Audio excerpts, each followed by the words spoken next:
ఆ పాపకి న్యాయం జరగాలి, దోషులుంటే శిక్షింపబడాలి, దాంట్లో అసలు ఎప్పుడు లేదు. కానీ ఇలా ఒత్తిడి పెట్టాల్సిన వారికి కూడా నా విన్నపం ఏంటంటే, మీరు అసలు ఈ కేసు ఎవరి వల్ల బయటకు వచ్చింది మీరు చెప్పండి.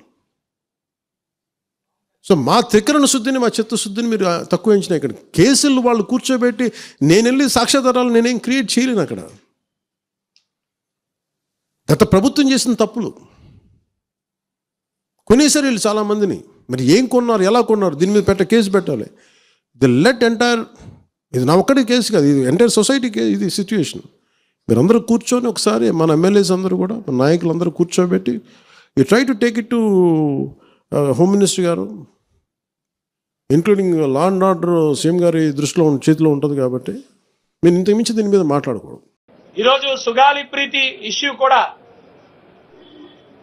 వాస్తవానికి మా దగ్గర ఏ పవర్ లేకపోయినా కూడా ఒక ఆడపిల్ల కోసం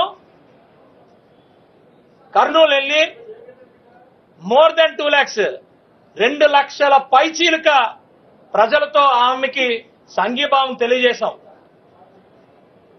ఆ తర్వాత గవర్నమెంట్ నుంచి ల్యాండ్స్ కానీ, ఆవిడికి సపోర్ట్ కానీ, భర్త భార్య ఇద్దరికి గవర్నమెంట్ ఉద్యోగాలు కానీ, ఇవన్నీ మరి మా పవన్ కళ్యాణ్ గారు ఆ రోజు జనసేన పార్టీ పోరాటం ఫలితమే.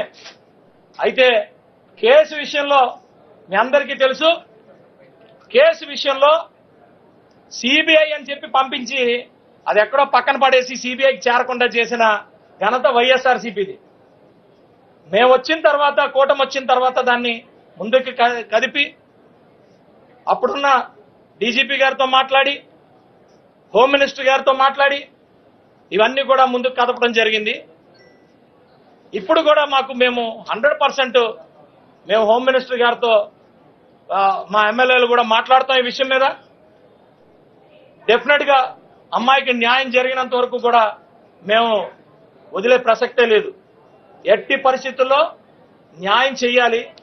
ఇదే కాదు, ఇలాంటి విషయాలు ఏది కూడా జరగకుండా స్ట్రిక్ట్ గా ఈ ఆంధ్రప్రదేశ్ లో లా అండ్ ఆర్డర్ ఉండడానికి ప్రతి అంశం మీద కూడా శాసన మండలిలో కానీ, శాసన సభలో కానీ, అలాగే పార్లమెంట్ లో కానీ వీటి మీద నిర్విరామంగా పోరాటం చేయడమే ఈరోజు మేము మాట్లాడుకున్నాం.